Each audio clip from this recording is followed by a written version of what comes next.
prévalence de l'insuffisance rénale terminale est en augmentation permanente et l'abord vasculaire constitue la ligne de vie de ces hémodialysés chroniques.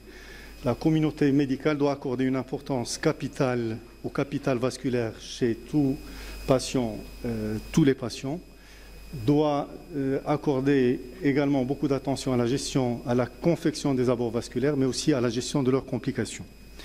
Le service de chirurgie vasculaire de l'hôpital Ibn Sina entretient des rapports étroits avec les services de néphrohémodialyse et il dispose d'un plateau technique qui permet l'accès aux techniques endovasculaires.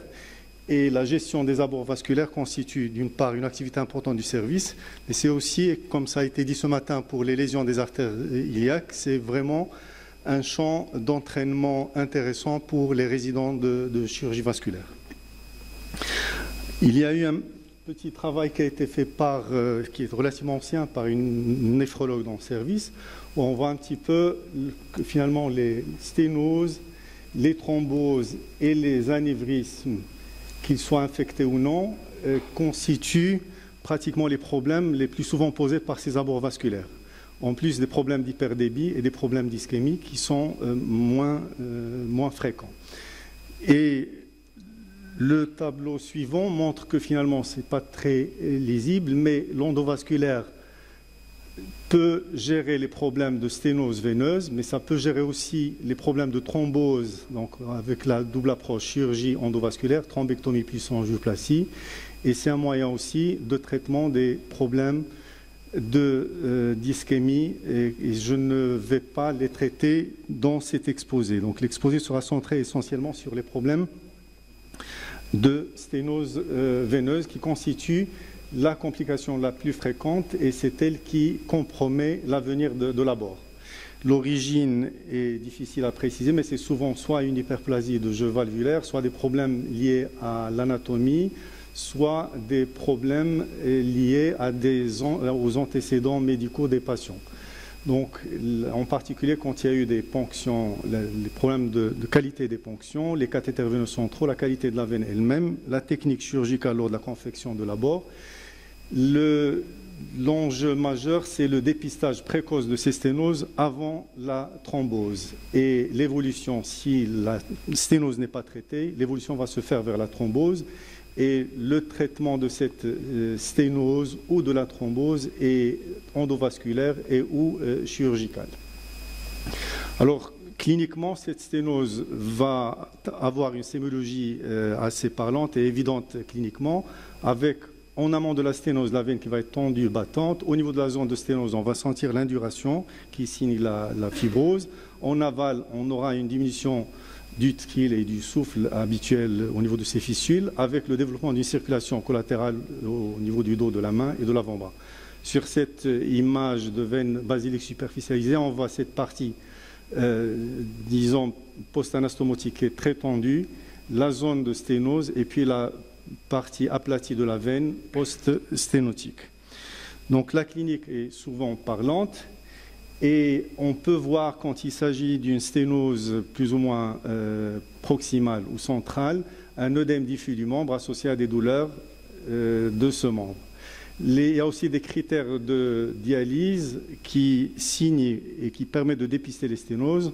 Le faible débit, les pressions veineuses élevées en fonction du site de ponction par rapport à la sténose, l'allongement du temps d'hémostase après retrait des aiguilles. Et puis, on peut voir se développer des anévrismes qui peuvent évoluer vers des nécroses cutanées. C'est le fameux point noir qui peut exploser à tout moment. C'est-à-dire que finalement, la sténose est à l'origine de la plupart des complications des abords vasculaires.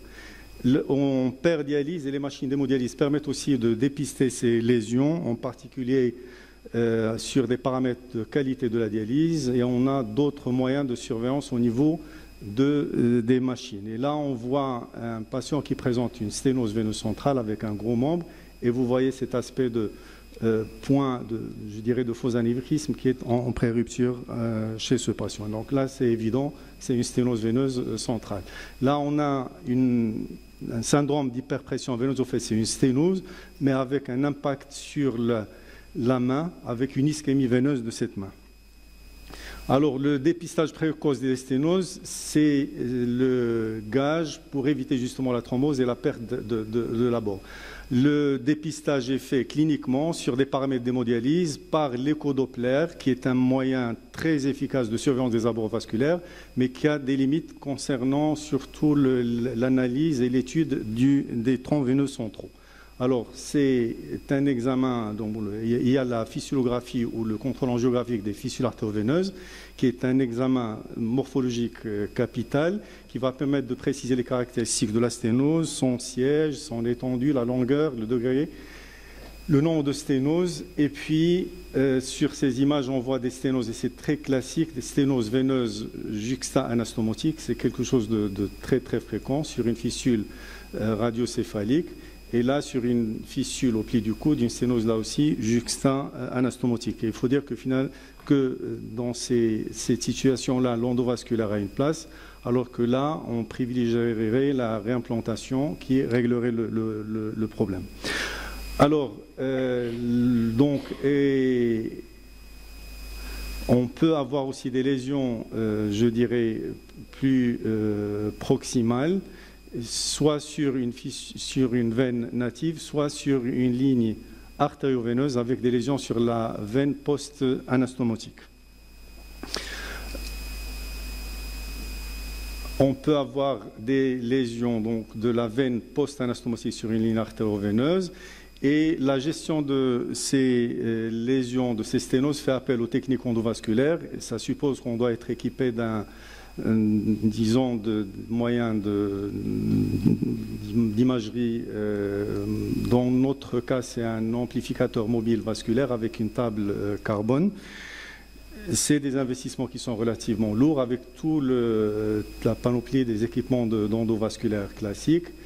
Et il faut dire que les principes du traitement, c'est de ne dilater que la lésion, de ne pas trop forcer, même si on a des ballons haute pression, de ne pas exploser les ballons, et la durée d'inflation doit être brève. Les sténoses réfractaires, donc dans ces cas, on peut utiliser les cutting balloons ou des ballons ultra haute pression.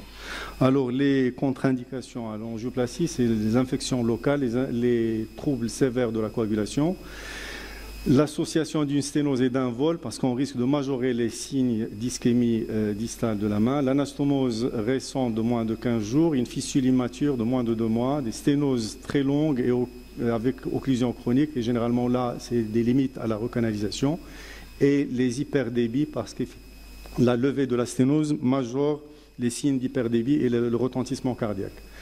Alors, quelles sont les indications des stents? C'est essentiellement les ruptures après dilatation, et le stent avec l'inflation prolongée permet dans la plupart des cas d'amener l'hémostase, sauf quand il y a une sténose en aval de la lésion rompue.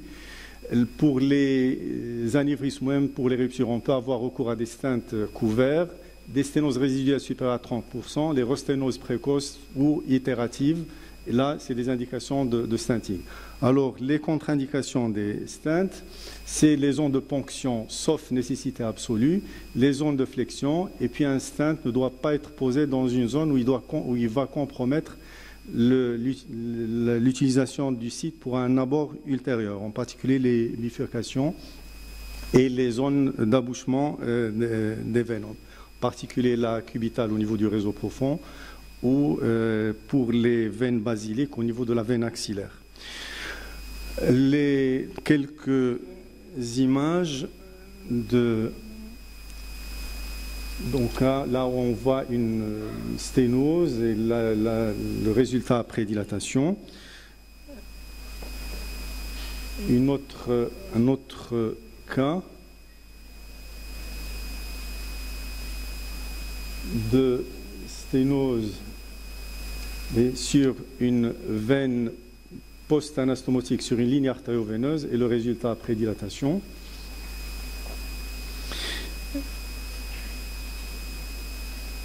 Un autre cas de sténose au niveau de la crosse de la veine céphalique.